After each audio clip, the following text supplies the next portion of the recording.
Alright, so this is a video about how to sharpen chipper knives for a PTO chipper.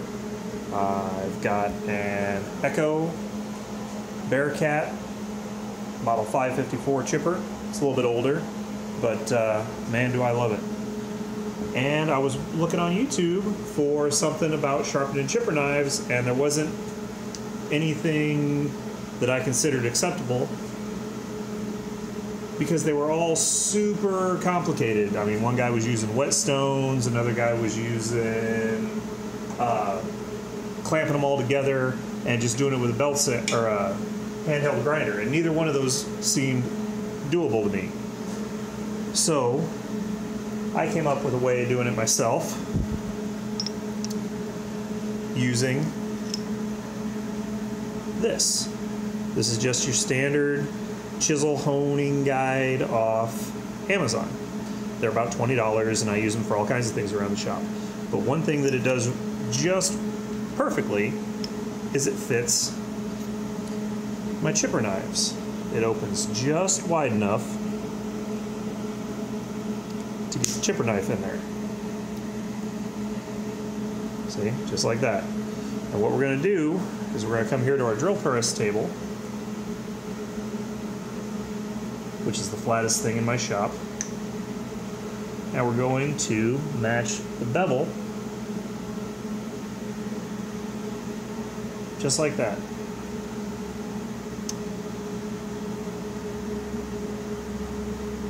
Just like that. And then we're gonna go on to the next step.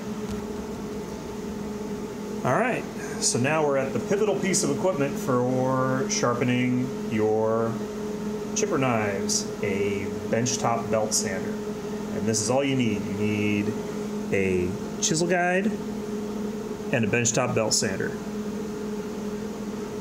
Those are the only special things that you're not going to have around your shop. You don't need water stones. You don't need any crazy jigs or sharpening devices from chipper manufacturers. This is all you need. So what we're going to do is we're going to turn on the belt sander. It's going to get noisy as all hell. And we're going to dress the edge on this chipper knife. This one is not in bad shape, and that's how you want to do it. Whenever you notice the chipper is not cutting, that's when it's time to sharpen the knives. You don't want to be forcing stuff into the chipper. So here we go.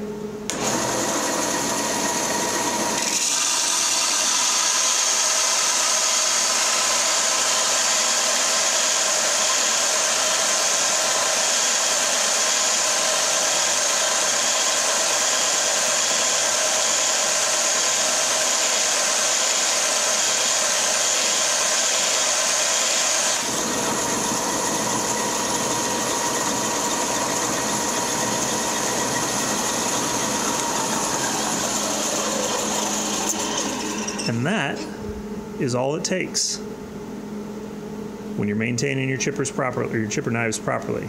You want to go until you just get, focus, a slight wire on this back edge that I don't think you're going to be able to see.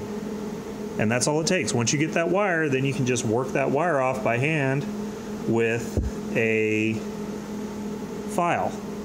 And it takes, you know, maybe 3 times alternating between sides. And you do that for the remaining 3 knives. And that's all it takes. Easy.